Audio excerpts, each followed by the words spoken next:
I was asked, how can we recognize when our loved ones visit us from the other side? I work as a psychic medium. I got 20 years experience, and they often manipulate or affect or impact nature. So when my gran came through, my cat saw her. I had made her a promise before she died that at her moment of death, she must come say goodbye to me first, because I would be able to see her, and I did. My cat saw her and I saw her. We were both like, oh. So when your animals are looking at nothing intensely, that's a sign. Children, usually under the age of 6, from 6, 7 onwards, they start losing their connection from the other side, because that's where they came from. From spirit, the universe, and that's where we return. So up until about 6 or 7, our connection stays strong. So if children, especially infants, are staring off into space, they might be giggling, playing. Maybe after someone dies, the infant suddenly starts sleeping better, or becomes happier, or starts humming, singing nonsensical things. It's usually our deceased loved one engaging, interacting with the child, trying to help us, because they're like, let's give mommy and daddy a break. I'm going to put baby to sleep tonight. And you're like, wow, our child is sleeping so well tonight. That's so strange. It's not strange. It's just a person who really loves that child. Yeah.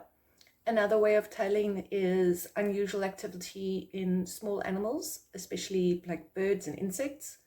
Most people notice the activities in butterflies, of all the insects, but they'll impact or affect nature in various ways that you might, in a way that you would spot it as being like, oh, what's that? Like a group of birds might just suddenly fly away as you're walking past, but they didn't fly away because of you. And you're like, oh, what was that?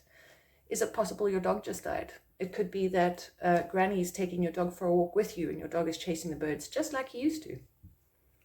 It could be that little animals, insects like butterflies, birds, they start interacting with you. You have these strange little moments. It's like, did that bird just sit on my head? Or that bird it's just been tapping at the window while I've been crying. Like, what's that? It's like, it could be a sign from the loved one.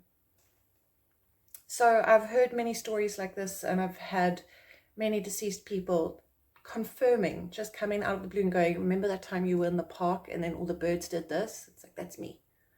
It's, okay. So they'll be unique to you, but watch those things and just, who would be chasing the birds?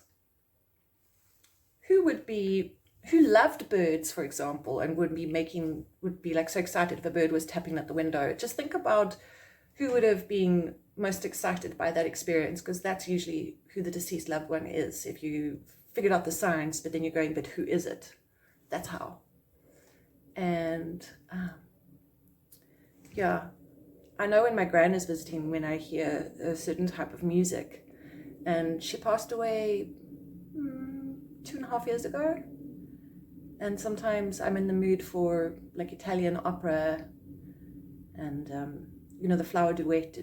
I'll be like, because I remember at her 80th birthday, my sister actually hired 2 opera singers, and they sang that song. And even then I was like, oh my God, my gran loves opera.